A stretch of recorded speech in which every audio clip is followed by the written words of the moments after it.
감사드립니다. 오늘 하나님의 말씀은 창세기 27장 27절에서 29절까지 보도록 하겠습니다. 야곱이 이삭이 그 아들 야곱을 축복하는 축복 기도 내용입니다. 다 같이 한 목소리로 읽습니다. 시작. 그가 가까이 가서 그에게 입맞추니 아버지가 그의 옷에 향취를 맡고 그에게 축복하여 이르되 내 아들의 향취는 여호와께서 복 주신 밭의 향취로다. 하나님은 하늘의 이슬과 땅의 기름짐이며 풍성한 곡식과 포도주를 내게 주시기를 원하노라. 만민이 너를 섬기고 열국이 내게 굴복하리니 내가 형제들의 수가 되고 내 어머니의 아들들이 내게 굴복하며 너를 저주하는 자는 저주를 받고 너를 축복하는 자는 복을 받기를 원하노라. 아멘.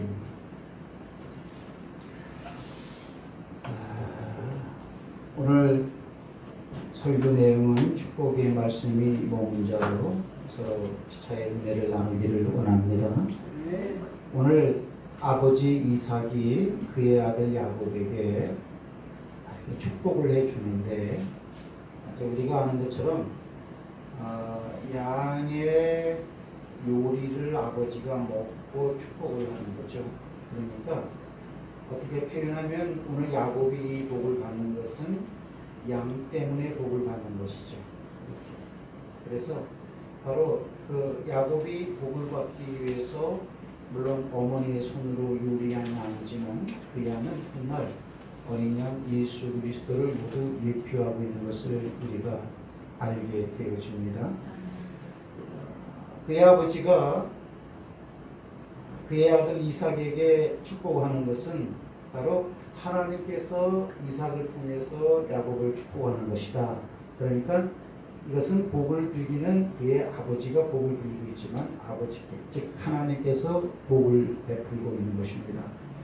그의 옷의 향취를 맡고 그에게 축복하여 이르되 내 아들의 향취는 여호와께서 복 주신 밭의 향취로다. 그러니까 밭이라고 하는 것은 야곱의 소유를 두고 말하는 것인데 그 밭의 특징은 뭐냐면 여호와께서 복 주신 밭이라는 거죠. 사람의 눈으로 볼 때 밭만 보이지 그 밭에 여호와께서 복을 주신 것은 보이질 않을 것입니다. 그리고 여호와께서 복 주신 밭의 실체를 이어서 축복하고 있죠. 하나님은 하늘의 이슬과 땅의 기름짐이요. 그러니까 하늘의 이슬과 땅의 기름짐은 누구에게서 오는 거냐? 하나님께로부터 온다라는 것이죠. 그 다음에 풍성한 곡식과 포도주를 내게 주기를 원하노라. 그 다음에 29절에 나와 있는 것처럼 만민이 또 너를 섬길 것이고 너는 형제들의 주가 되고 주라고 하는 것은 이제 주인 주자죠. 그렇죠? 그 다음에 형제들이 너를 섬길 것이고 너를 축복하는 자는 축복을 받을 것이고 대신 너를 저주하는 자는 저주를 받으리라고 예수님 표현대로는 기록되어 있다. 예수님은 단호하죠. 아니야 이렇게 기록되어 있다. 그 다음에 더 다른 말로 그 문제를 접근하지도 않고 다른 생각으로 그 문제를 해결하기 위해서 방법론을 동원하지 않고 오직 이런 문제에 대해서는 이렇게 기록되어져 있다. 예수님의 그 성경을 보는 삶의 모든 상황과 여건을 바라보는 주님의 시각은 그랬습니다. 지난주에도 말한 것처럼 엎드려 절하라 배고프잖아 돌로 떡을 만들어 먹어라. 그러니까 떡으로만 사는 것이 아니고 하나님의 입으로 나오는 모든 말씀으로 살 것이라고 쓰여 있다. 그 다음에는 무슨 다른 방법론으로 배고픔을 갖다 해결하려고 접근하지 않고 다른 걸 사용하지도 않는다. 여기도 보면 뭐냐면 결국 그러면은 야곱의 밭이 복을 받는데 그 복은 하나님께로부터 온다는 거죠. 그러면 그 밭이 복을 받기 위해서는 아침에는 이슬이 내려야 되는 것이고 이른 비가 늦은 비가 내려지는 것으로서 복 주신 밭이 되어지는 거죠. 말은 이제 빙빙 제가 돌리는 것 같지만 복은 결국 하나님께로부터 온다 이렇게 되어 있습니다. 자 이렇게 하고 나니까 그 다음에 이제 야곱이가 복을 받고 나가니까 그 다음에는 에서가 와서 복을 받으려고 하죠. 그렇죠? 여기 보면 뭐라고 나와 있냐면 오늘 제가 그 말씀을 갖다가 환경과 언약이라는 제목으로 또 만들었어요. 오늘 주보상으로는 축복의 말씀이 머문자 그랬죠. 야곱이죠. 축복의 말씀이 머물렀어요. 그거를 다른 말로 표현하면 환경과 언약 그랬어요. 오늘 창세기 27장 27절부터 그 이후의 말씀을 본문으로 정했는데 여호와는 너의 밭에 복 주신 밭의 향취다. 그러면 이 복받은 밭의 향취는 왜 나느냐? 그 밭에 하늘의 이슬이 내리고 그러니까 땅이 기름지지 않는다. 그럴 뿐만 아니고 너는 네 형제 중에서 첫째가 되는지 둘째가 되는지 그거와 상관없이 형제들의 주인이 될 것이다. 형제를 쥐락펴락하는 권세가 있을 것이다. 제가 기록하진 않았지만 형제들뿐만 아니고 만민이 내 손에 있다. 이렇게 놀라운 복을 받았어요. 그러면 야곱에게는 창세기 27장 27절 이거 야곱입니다. 야곱이 창세기 27장 39절은 이거는 에서겠죠.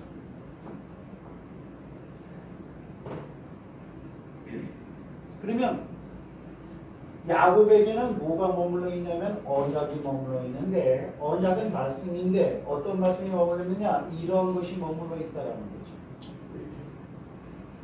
그런가 하면 에서는 나중에 창세기 같은 27장 39절 이 말씀 바로 이어서 나오는데 하나님이 야곱이 에서에게 말합니다. 너는 땅의 기름짐에서 뭐라고 표현했습니까?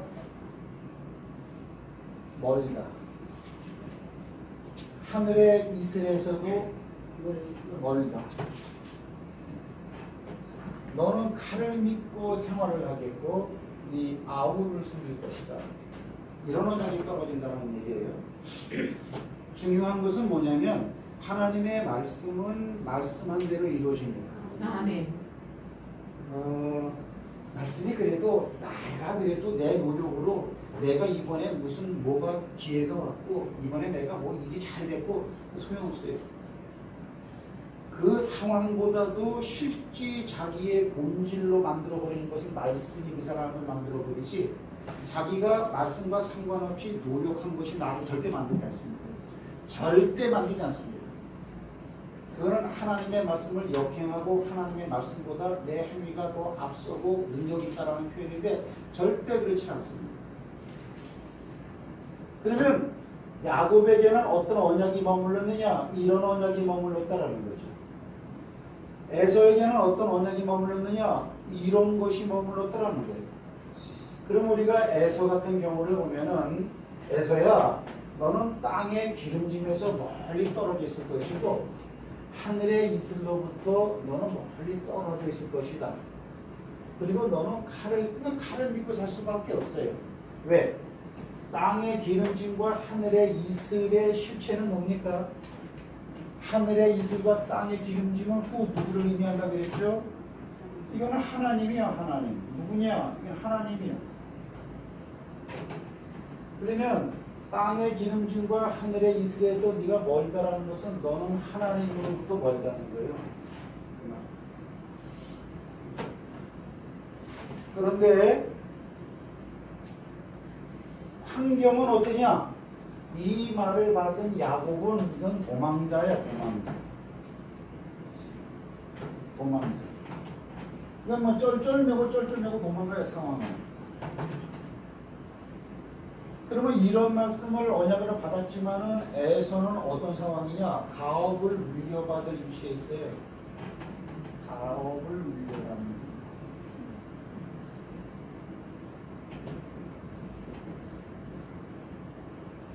가업을 유상으로 받아 이렇게. 이제 그런 면에서 그 사람이 환경은 어떤 환경이고 언약은 어떤 언약이느냐. 그 여러분은 어떤 걸 선택하실래요? 다 이걸 선택하고 있다고? 언약은 이거는 뒷전이에요. 무조건 가업. 이거는 현실 그렇죠? 현실 실자로 열매 실자로 써있나요? 현실만 봐. 현재.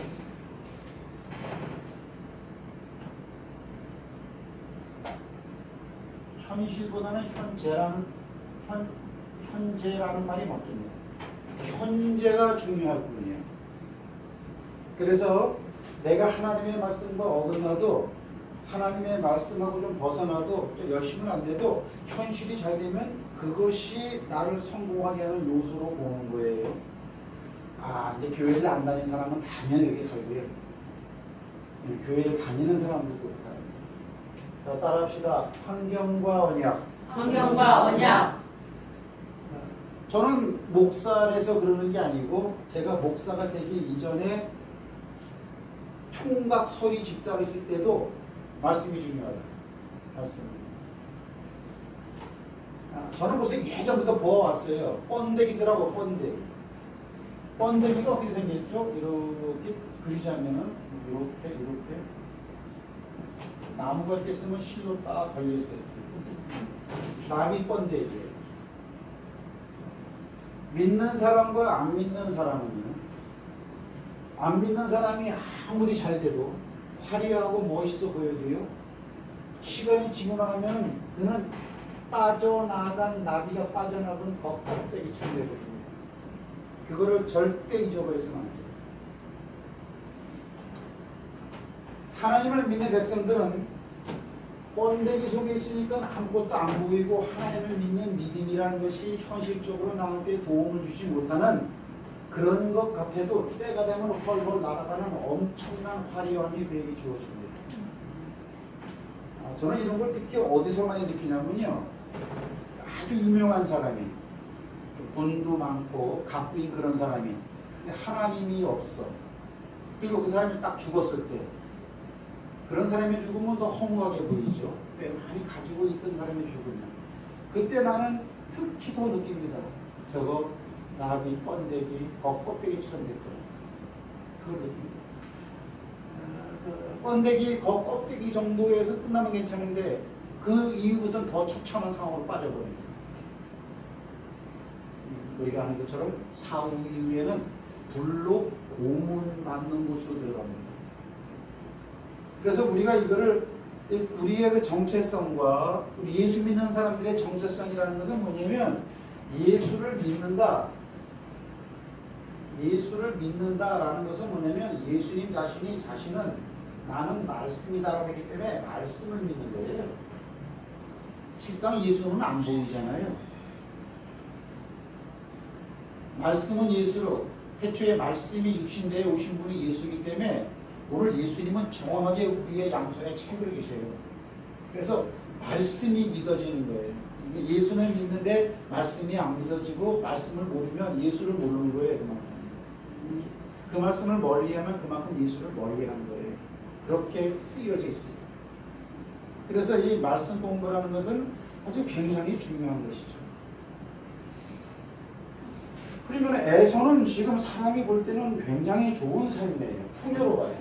오늘날로 말하면 벤츠를 타고 다니고 그 다음에 한 80평 아주 그냥 한 50억 아파트에서 살고 있고 그 다음에 통장도 막 두둑하고 이 사람은 뭐 한 달에 외국을 갔다가 그냥 유럽 쪽으로 한 3번 4번은 다녀요. 자기 자가용 비행기도 있어요. 이렇게. 이 사람은 아주 뭐 형편없어요. 도망자예요. 도망자. 그러나 말씀을 그 사람을 만드는 것은 제가 여기다 써놨죠. 그죠? 그림자와 실상이에요. 여러분 그림자는 실상이 아니죠. 그림자를 좌주지하는 것은 실상되는 게 손입니다. 이거를 치워버리면 이건 하루아침에 없어져 버리는 것입니다.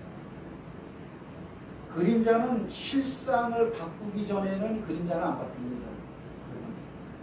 지금 당장 잠깐 보이는 그림자가 멋있어 보이고 화려해 보일지 모르지만은요, 그 사람은 진짜 영적인 존재이기 때문에 이거를 바꿔야 네 개가 되어버립니다. 그림자는. 이게 뭐냐? 이게 하나님이에요. 이 하나님 말씀을 믿는 믿음이에요. 믿음이 그 사람 모습의 실상이에요.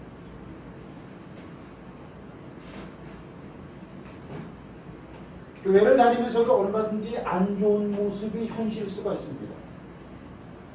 교회를 안 다니는 사람뿐만 아니고 교회를 또 엉망으로 다녀도 잘 되어 있을 수가 있습니다. 하지만 절대 착각해서는 안 됩니다. 어떤 사람이 복받은 사람이냐? 성경은 야곱이 복받은 사람입니다. 왜 복을 받았습니까? 이 말들이 나중에 되기 때문에. 그러면 야곱과 에서 중에 특징이 뭐냐? 야곱은 이 말씀을 붙잡고 삽니다. 에서는 칼을 붙잡고 삽니다. 칼이라는 것은 뭡니까? 자기 힘으로 사는 거죠. 이 칼을 가지고 사는 삶은 매사가 피곤합니다. 잘 되고 안 되고와 상관없이 그 사람은 죽을 때까지 피곤합니다. 예수님께서 수고하고 무거운 짐진 자들아 다 내게로 오라 라고 할 때 돈 없고 가난한 그런 사람들만 피곤하고 수고하고 무거운 짐진 자라고 절대 말한 적 없어요. 주님은 모든 사람을 있거나 없거나 수고하고 무거운 짐진 자라고 말하고 있어요. 칼을 가지고 산다는 것은 뭐냐면 하나님이 멀다 하나님께로, 그러니까 하나님이 없는 곳에 가서 살아야 예서는 약속의 땅에서 벗어난 곳에서 살아나가는 것이 실질적으로 이렇게. 그리고 이 삶은 변함없이 피곤하다. 그냥 초조하다.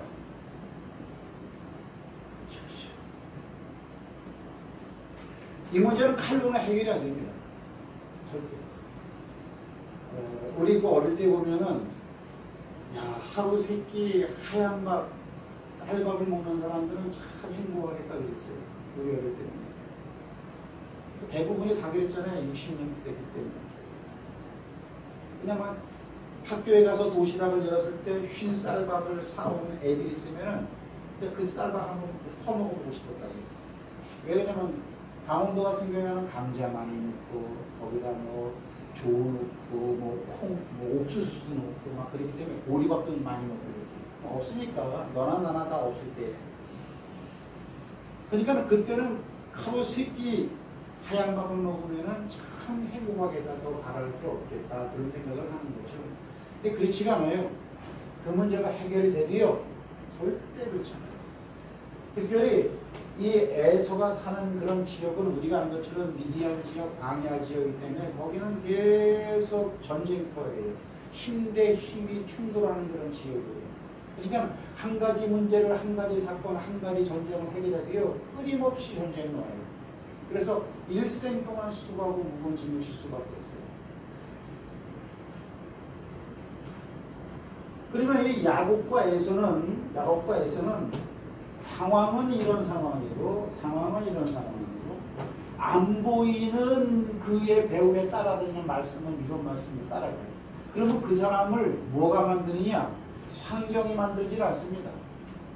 말씀이 그 사람을 만듭니다. 즉 말씀이 주어졌을 때 따라합시다. 야곱은 붙잡았다.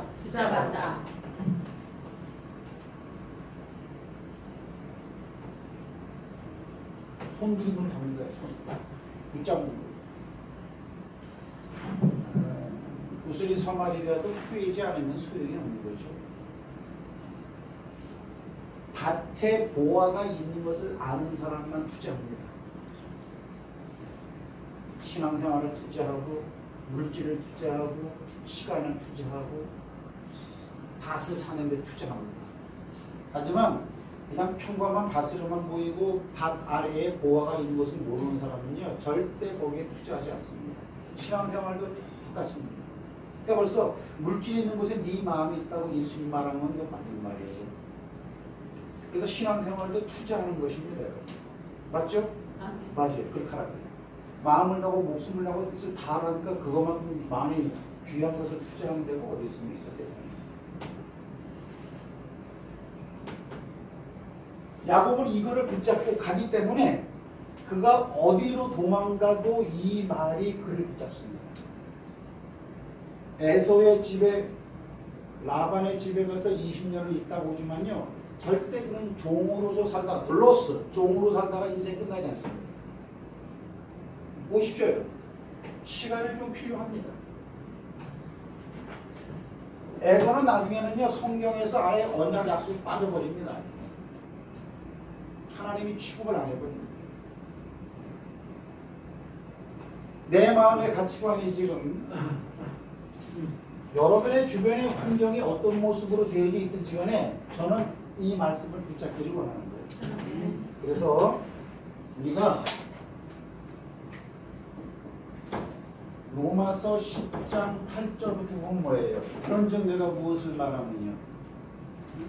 우리가 전한 말이 내 입의 말이 너희에게 갇혀와 너희 마음에 있고 너희 입에 있다 했으니, 마음과 입에 너희들이 붙잡고 담고 있는 말이 뭐냐?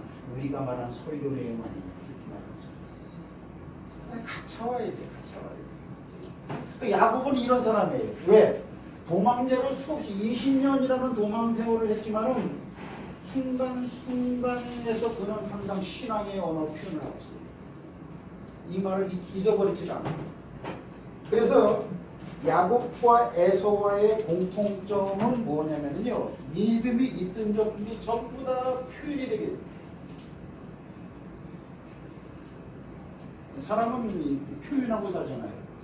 내가 믿음으로 뭘 한다, 그거 이전에 살아나가는 것 자체가 항상 자기를 표현할 수 있잖아요.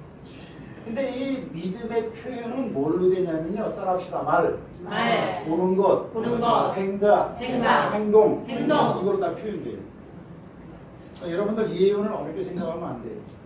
어떤 사람을 작게 보면은요, 그 사람이 말하는 것, 그 사람이 생각하는 것, 그 사람이 행동하는 패턴, 그게 바로 요 하나, 둘, 셋, 네 가지만 딱 보면요, 그 사람의 신앙은 딱 나와요. 그거는 뭐 특별히 뭐 예언 잘해서 하는 게 아니에요. 여러분도 다 할 수 있는 거예요.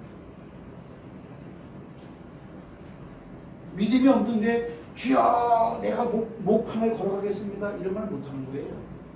그 사람 믿음의 수준대로 얘기해야 돼요. 물질의 문제도 마찬가지입니다. 하나님과 물질의 관계에서 믿음에 따라서 그 물질이 표현되게 되는 거지, 내가 물질을 드릴 수가 없는데 억지로 내가 이번에 1억을 드리겠어 뭐 이러면 안 되는 거예요. 그러면 안 되는 거예요. 그리고 드려도 믿음으로 드린 사람은 드린 것만큼 향기가 드러나지 사람을 끄드러내지 않고, 그렇지. 예를 들면 그렇다는 거예요. 그래서 따라합시다. 우리는 다 노출되어 있다. 사람이 봐도 알아요. 하나님은 당연히 아시죠. 그래서 하나님은 만연히 여기지 않는 분이라고 말하고 있는데, 믿음은 말이에요. 그 사람이 말, 그 사람이 보는 것. 그러니까 이 말과 보는 것이 바뀌지 않으면 신앙생활은 바뀌지 않습니다. 제가 예전에 그랬죠, 그죠? 교회에서뿐만 아니고 일반 사람들이 집에 가갖고 예를 들면 무슨 뭐 야동을 많이 본다. 요즘에 뭐 악한 영들이 뭐 엄청 역사하니까 야동을 많이 본다. 홍룡물을 많이 본다. 뭐 게임도 있잖아요. 뭐 너무 잔인하다. 저 이번에 그 집사람하고 같이 저기 필리핀 갔다 왔잖아요, 그죠? 그러니까 가도요 할 게 없어요. 이렇게. 그런데 어디서 잠깐 이렇게 우리나라식으로 말하면 뭐 이렇게 백화점인데, 백화점 수준의 어떤 거기에 한번 쇼핑하는 시간을 잠깐 줬어요. 이렇게. 가보니까 뭐 수준이 굉장히 떨어지죠. 이렇게. 근데 우린 뭐 그 시간이 아깝더라고. 여기 가봐요. 무의미한 시간이야. 들어가서 몇 시까지 여기서 스타벅스 앞에서 만납시다 그랬으니까 1시간이 주어졌는데 그냥 돌아다니는 거야. 이렇게. 돌아다니다가 거기서 무슨 뭐죠? 그거 하나 그냥 먹고 빨리 시간 돼서 빨리 갔으면 좋겠다 그러는데, 집사람이 여보 우리 그러지 말고 당신 재밌는 거 한번 해봐. 재밌는 거 없는데 오락실이 있더라고요. 근데 당신이 한번 해봐 그러니까 내 양반이, 근데 할 줄도 모르지만은 전부 다 무슨 뭐 풍경물이에요. 그러니까 내 마음이요. 나갑시다. 목회자가 뭐 그런 걸 하겠습니까?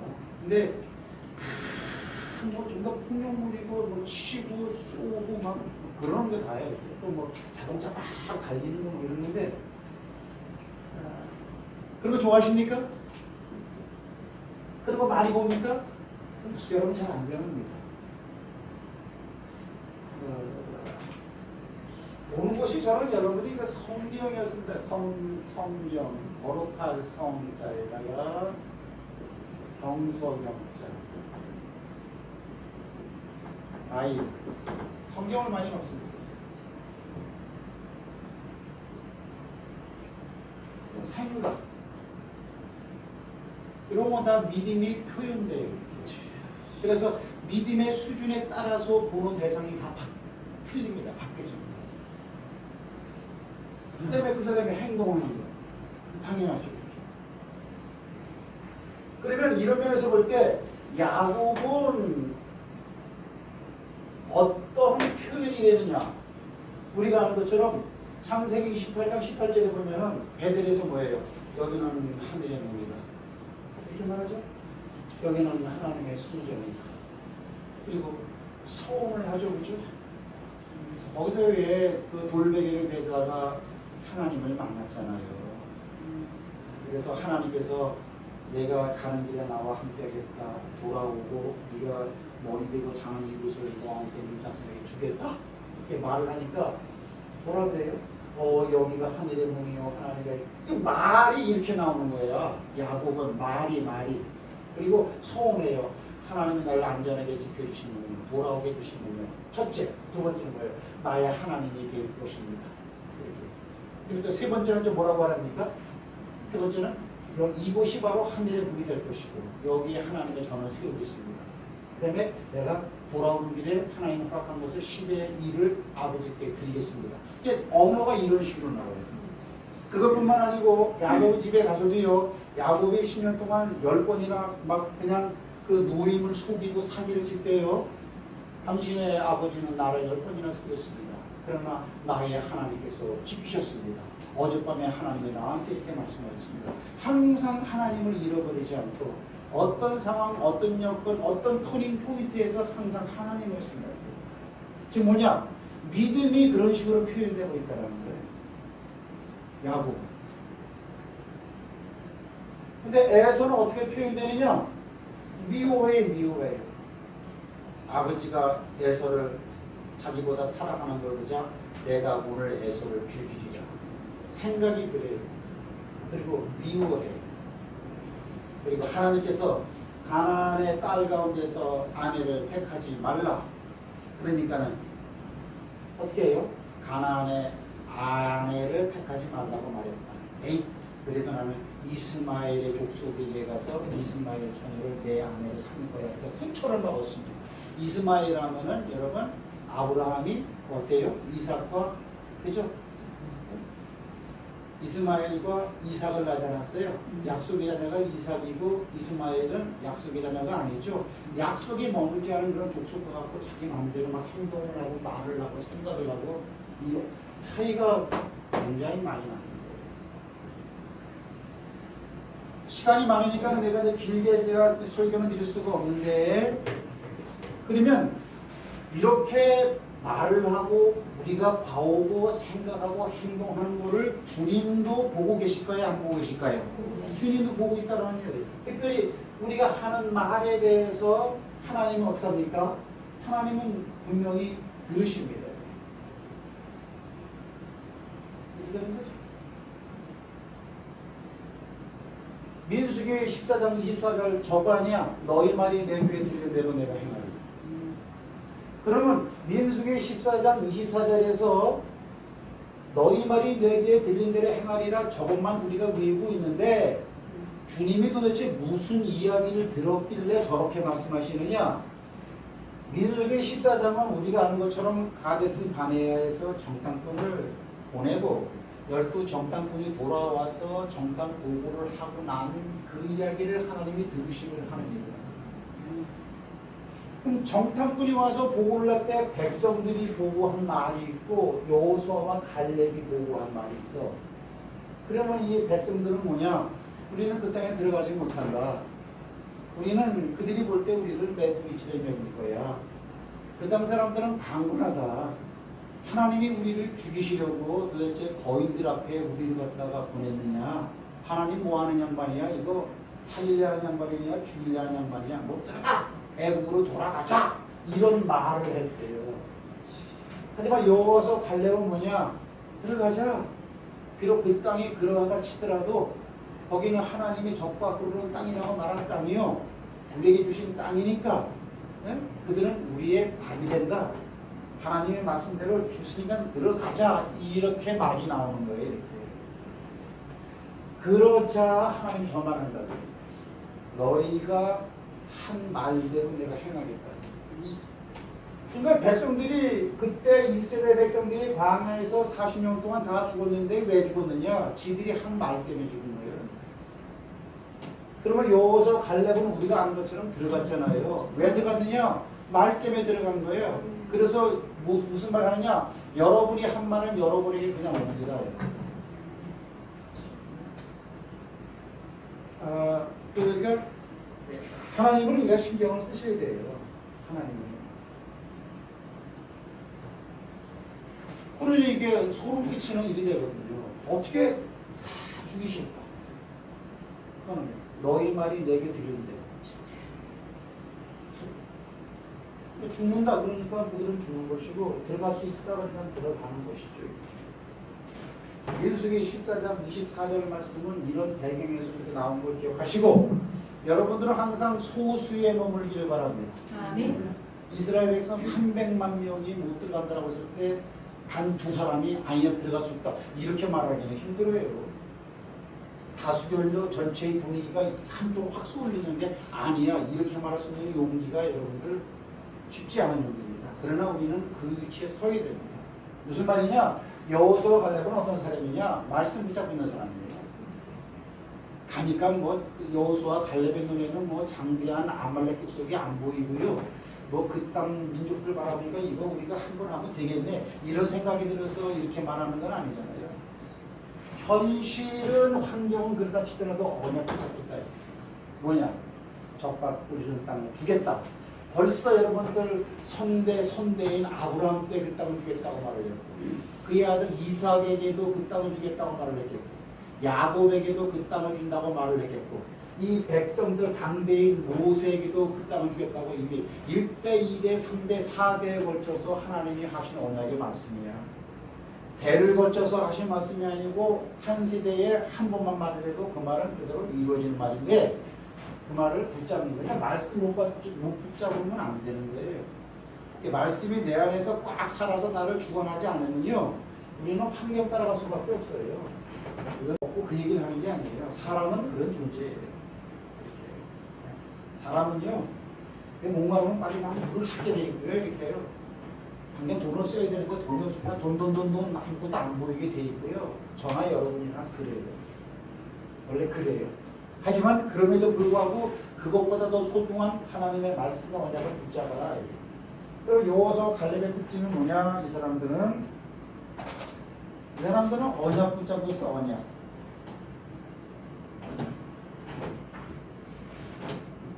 뭐냐? 아무리 가나안 땅에 일곱 족속이 강대하다 치더라도 언약이 더 강하다는 거야. 하나님의 말이 더 강하다라는 거야. 아멘.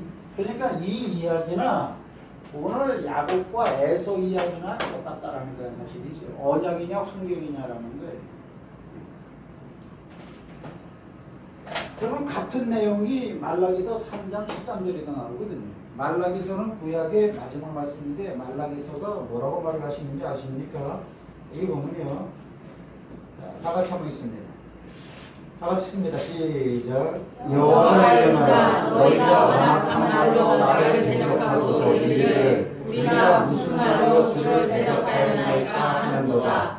이는 너희가 말하기를 하나님을 섬기는 것이 헛되니 만군의 여호와 앞에서 그 명령을 지키며 슬프게 행하는 것이 무엇이 유익하리요. 지금 말하고 있는 거죠? 지금 우리는 교만한 자가 더 복된데 이렇게 말을 하고 있고 악을 행하는 자가 우리보다 더 낫는데 이렇게 말하고 있고 하나님을 시험하는 자가 뭐 재앙도 안 만났는데 이렇게 말한다 합니다. 예. 그때 여호와를 경외하는 자들이 또 다른 사람들이 있어. 여호와를 경외하는 자들이 피차에 말하며 여호와께서 말하며 여호와께서 그것을 분명히 들으시고 여호와를 경외하는 자와 그 이름을 존중히 여기는 자를 위하여 특별한 기념책에 그들의 이름만 기록했다. 이래 되는 거죠. 그리고 만군의 여호와가 이르노라 나는 내가 정한 날에 그들을 나의 특별한 소유로 삼을 것이요 또 사람이 자기를 섬기는 아들을 아낀같이 내가 그들을 아끼리니 그때에 너희가 들어가서 의인과 악인을 분별하고 하나님을 섬기는 자와 섬기지 아니하는 자를 분별하리라. 만군의 여호와가 이르노라 보라 용광로 불 같은 날이 올 것이다. 이렇게 말하고 있는데 자 보세요.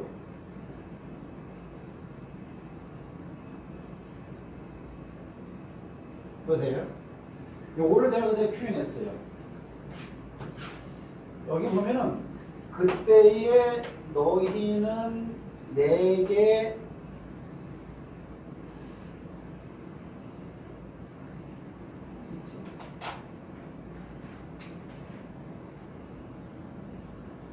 거친 말이야. 원어상으로는 거친 말이야. 이게. 보세요.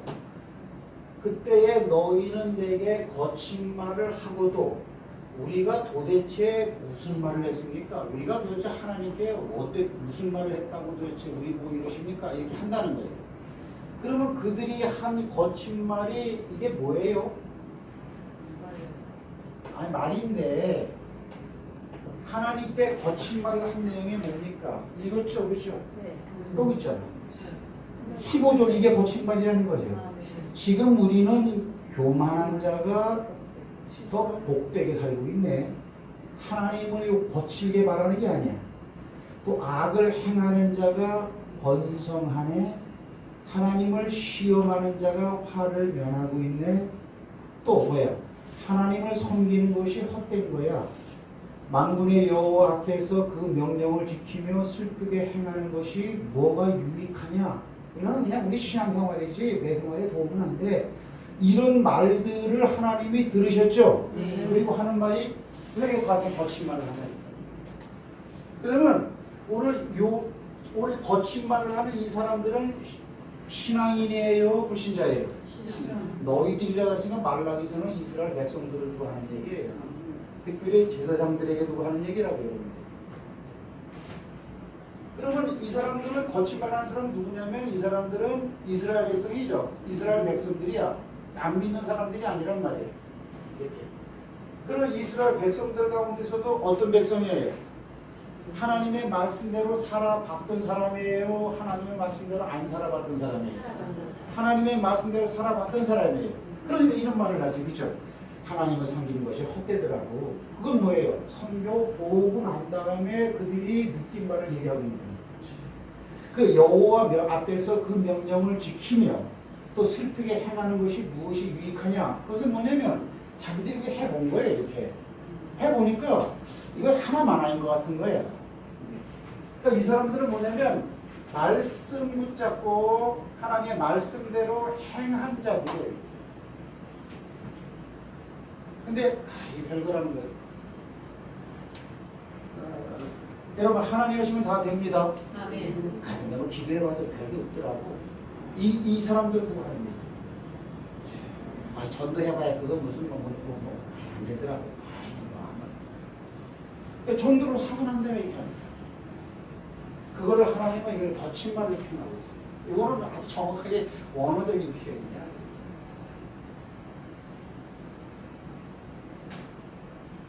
그때에 그랬어요. 어떤 사람들은 이렇게 말을 하는 그때에 여기는 뭐냐면 여호와를 경외하는 자들이 그랬어요.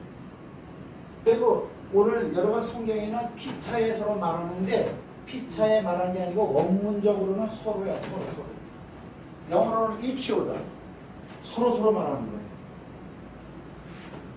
말하는 것을 분명히 들으셨다. 그럼 뭐예요? 우리는 믿음으로 살자. 우리는 믿음으로 살자. 하나님이 함께 하신다. 하나님은 살아계신다. 그러면 이러한 사람들의 기세가 강하다라는 거죠. 이런 사람들의 기세가 강하기 때문에 믿음이 있는 사람들은 믿음의 말로 서로 위로를 하는 거예요. 근데 그 믿는 사람들이 그렇게 피차에 위로하고 말하는 것을 따라합시다. 분명히 들으셨다. 분명히 들으셨다. 그리고 하는 말이 뭐냐면 그런 자들의 이름은 내가 기억할 기록책에. 요 앞에 무슨 책이라고 그랬어요? 기념책에. 기념책이라는 기념책. 기념책에 기록하겠다라는 그런 사실입니다. 43번. 따라합시다. 하나님께서 그렇다고 써놓으셨다. 저는 그거 이상도 아니고 그건 이해가 안 돼요. 그러면 여기서 오늘 오후에도 그런 말이 나올지 모르지만은 이게 뭐라 그랬어요? 이게 바로 나 자신을 비추어 볼 수 있는 거울이라고 말했죠. 이 말씀은 거울이라는 거예요. 이 말씀을 갖다 들이대면은 사람들은 내 모습이 다 드러납니다. 저도 이 말씀을 갖다가 준비할 때 준비한 게 아니고 하나님이 이렇게 기억나게 해주시니까 그때 내가 많이 부족한 걸 느껴요. 왜? 특히 뭐예요? 내가 말하는 거, 내가 보는 거, 내가 생각하는 거, 행동하는 거 이거 안 걸리는 게 없어 내가.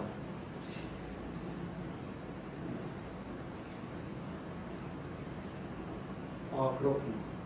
그래서 이 말이 내게 갇혀와서 내 마음에 있으면 풀어질지는 모르지만 내가 이러면 안 되겠구나. 이런 게 생기는 거예요. 근데 이런 말이 멀면은 너는 떠들어라. 나는 나대로 난 잘 되고 있어. 상황 따라간다.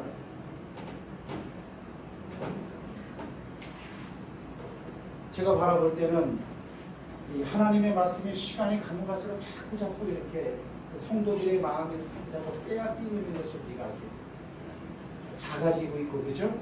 또 글자가 큰 글자가 작아지고 있고 옅어지고 있고 지워지고 있고 세대가 지금 그래요. 왜? 전화해보면 정신 바짝 차려야 돼. 왜? 그렇다고 써놨기 때문에. 어디에 써 있습니까? 이 세대가 이렇게 되리라. 또 어디서 나오는 거죠? 마태복음에서 나오는 거예요. 귀신이 사람 속에 있다가 나갔어. 근데 물 없는 곳으로 다니다가 물 없는 걸 찾지 못하고 다시 돌아오는데 자기 혼자만 들어오는 게 아니고 자기보다 더 악한 귀신 7을 데리고 들어오니까 이 사람이 그 귀신이 하나 있던 때보다 더 심하게 망가져 버렸어. 그때 그렇게 표현하고 주님이 뭐라고 말하냐면 이 세대가 이렇게 되리라. 그 세대가 가면 갈수록 영적으로 더 황폐해져요. 신앙생활을 지킨다는 게 보통 어려운 게 아닙니다. 지금 저는 쉬운 말을 하는 게 아닙니다. 어려울 것입니다. 이렇게 말을 하는 저도 어려워요. 얼마나 많은 유혹과 많은 생각과 쓸데없는 잡담과 보고 싶은 것과 하고 싶은 것과 그런 게 막 노도처럼 밀려오는데요. 제가 그래서 이렇게 말하는 건 아니고 여러분도 같은 사람이니까 비슷하지 않겠어요? 말씀 붙잡는 게 쉽지가 않습니다. 그래서 저는 생명처럼 말하는 거예요. 아침에 성경 한 장씩 있습니까? 물어보는 거예요. 저녁 때 말씀 이거 붙잡고 있습니까? 한 장 물어보는 거예요. 그럼 안 돼 있다고요. 몰라요. 안 돼 있는 것 같아요. 지금 내가 볼 때는. 그게 이렇게 어려운 거예요.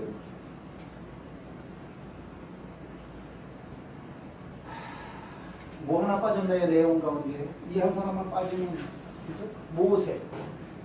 히브리서 12장 24절. 모세는 말과 본보과 생각과 행동이 어땠는가? 본보기 다루는 거죠. 모세는 애굽의 왕자라 칭함을 거절하고 하나님의 백성과 함께 고난받는 것을 애굽의 모든 보화보다 더 크게 하겠다는 거예요. 그러니까 이건 본보기가 돼요. 근데 역시 하나님께서 그런 사람이니까 지도자를 세웠지라고 생각되어지는 거예요. 오늘 말씀을 마치겠습니다.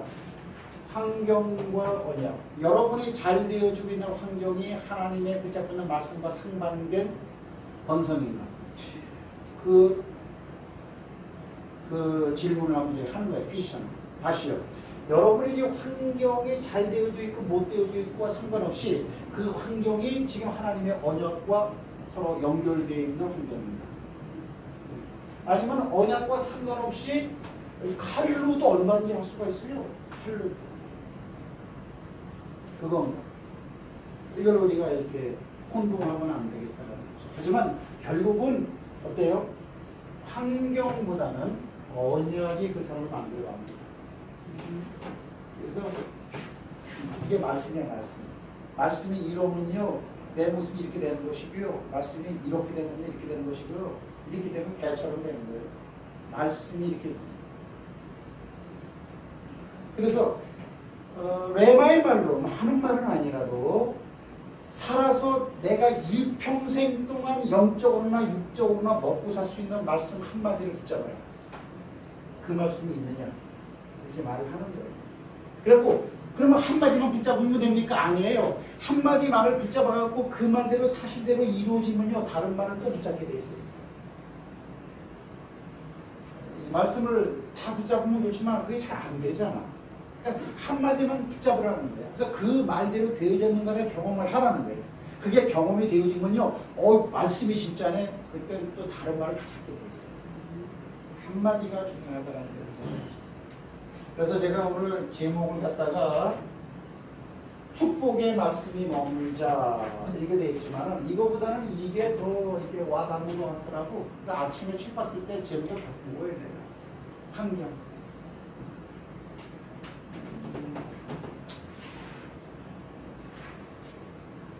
잘 되어지길 주의 이름으로 축복합니다. 아멘. 저도 이제 나이가 60이 넘다 보니까요.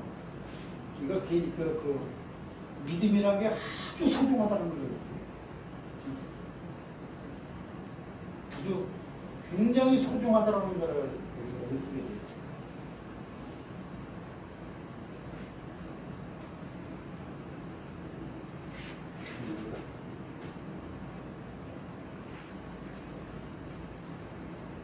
영적인 것은 이거 싸움입니다.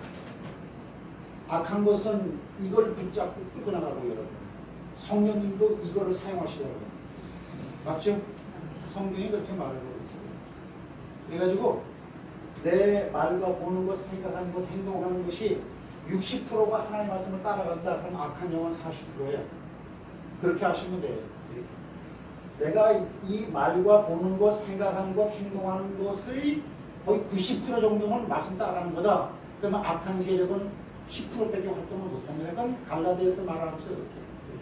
우리가 육체의 소욕을 따라가느냐, 성령의 소욕을 따라가느냐, 이 말하는 거예요.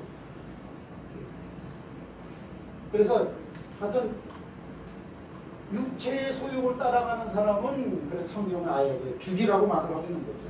죽여버리라고 그러나요. 그리고 다시 born again, 다시 태어나라. 뭘로? 말씀의 사람으로 태어나라.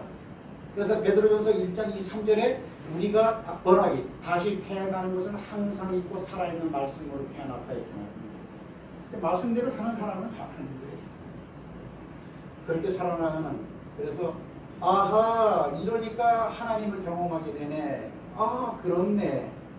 이런 느낌표가 영적인 느낌표가 탁탁탁 와서 남아있는 여러분의 삶과 생애가 하나님의 축복과 하나님의 말씀의 울타리가 여러분을 떠나지 아니하냐. 그래서 환경이 어땠느냐와는 상관없이 항상 기쁘고 감사하고 평안하고 여유가 있고 넉넉하고 그래서 경험하고 이렇게 살아나가는 복을 받으시기를 주의 이름으로 축복합니다. 아멘. 새벽부터 우리 490명